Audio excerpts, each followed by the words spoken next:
اچھا، اب یہ دیکھ رہے ہوں گے آج کل کہ یہ جو فلسطین میں جو ظلم و ستم ہو رہے ہیں، تو بہت سے لوگ یہ بات کر رہے ہیں کہ اگلی باری کس کی ہے۔ کوئی کس ملک کا نام لے رہا، کوئی کسی قوم کا نام لے رہا۔ دیکھیں، باری کس کی ہے وہ تو چھوڑیں آپ، وہ تو اللہ رب العالمین کی خفیہ تدبیر ہے۔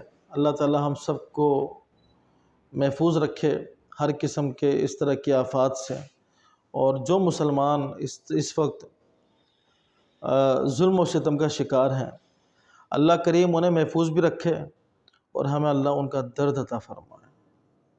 درد۔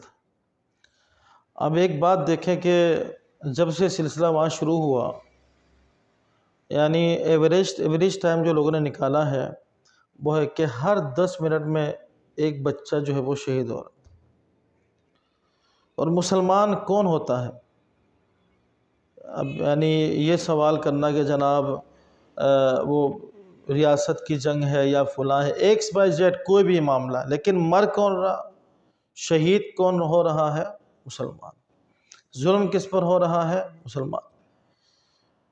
تو مسلمان کے بارے میں کیا فرمایا آقا کریم علیہ السلام نے کہ مسلمان ایک جسم کی مانند ہے۔ جب جسم کے ایک حصے میں تکلیف ہوتی ہے تو پھر وہ اس درد کو پورا جسم محسوس کرتا ہے، اور پوری رات بندہ جاگ رہا ہوتا، پورا جسم جاگ رہا ہوتا پوری رات۔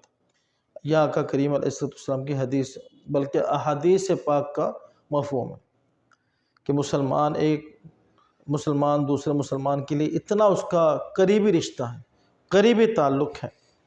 تو میں تو حیران ہوں اپنے نوجوانوں کے اوپر اور اپنے تمام لوگوں کے اوپر کہ جو اس درد سے محروم ہے، جو اس درد سے محروم ہے، جو اس تکلیف سے محروم ہے کہ ہمارے ہی مسلمانوں پر جب ایک طرف ظلم ہو رہا ہو اور دوسری طرف جب ہم بے حس بن چکے ہوں، تو پھر یہ نہ پوچھئے کہ اگلی باری کس کی ہے، بلکہ یوں انتظار کیجئے اگلی باری میری کب لگنے والی ہے۔ جب بندہ بے حسی کی انتہا کو پہنچ جاتا ہے، اب اس کے علامت کیا؟ جیسے ایک طرف شہادتیں ہو رہی ہیں روزانہ، یعنی وہاں دیکھیں کیا کچھ نہیں ہو رہا، یعنی قتل بھی ہو رہے ہیں، جو زندہ ان کے پاس پانی نہیں ہے، کوئی سہولت دنیا کی زندہ رہنے کے لیے جو ضروریات ہیں وہ تک نہیں۔ راستے پر کسی نے کوئی پانی گرایا تو وہ وہاں سے قطرے قطرے پانی جمع کر رہے ہیں وہ لوگ کہ اس پانی کو پئیں گے۔ اتنا دکھ، اتنا درد۔ اور دوسری طرف ایک طرف جو وہ کھیل تماشا چل رہا تھا، اور ہمارے لوگ اس میں لگے ہوئے تھے کہ کون جیتا، کون ہارا، اس نے کتنے سکور بنائے، اس نے کیا کیا۔ جب معاملات اس حد تک پہنچ جائے تو یہ سوال نہیں بنتا کہ اگلی باری کس کی، سوال دوسرا بنتا۔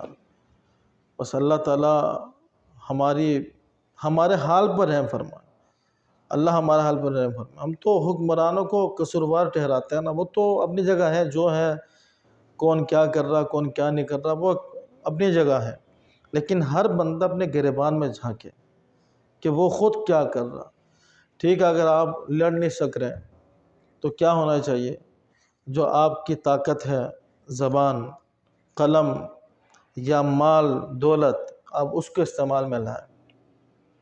اور اگر یہ بھی نہیں کر پا رہے، یہ بھی آپ کی قوت میں نہیں ہے، تو ٹھیک ہے، کم سے کم اس درد اور تکلیف کو محسوس تو کریں، اس تکلیف کو تو محسوس کریں، اور ان کے لیے دعا تو کریں، اتنا تو بنتا ہے۔ اتنی بے حسی نہیں ہوتی باریاں تو جب اس طرح کی نافرمانی بے حسی بڑھتی ہے تو پھر ہوتا ہی ہے کہ ایک کے بعد پھر دوسرے کا نمبر لگ جاتا۔ اب وہ کون ہے وہ تو اللہ بہتر جانتا۔ پھر جب اس کے ساتھ ہوگا تو اس کے لیے بھی لوگوں کا وہی رویہ ہوگا، وہی رد عمل ہوگا جو اس کا اپنا رد عمل تھا۔ تو اللہ پاک تمام مسلمانوں کی حفاظت فرمائے۔ اور اس موقع پر میں خاص طور پر ان لوگوں کو بھی یاد کرنا چاہوں گا کہ جو لوگ انسانیت کا درد لے کر مظلوموں کے لیے آواز اٹھا رہے ہیں، تو ان کے لیے میں ایک دعا کروں گا کہ اللہ تعالیٰ انہیں بھی نور اسلام اور اسلام کی جو روشنی ہے، اسلام کی جو برکت ہے ایمان کی صورت میں، آقا کریم علیہ الصلوۃ والسلام کی غلامی میں داخل ہونے کی صورت میں، اللہ کریم انہیں بھی عطا فرما۔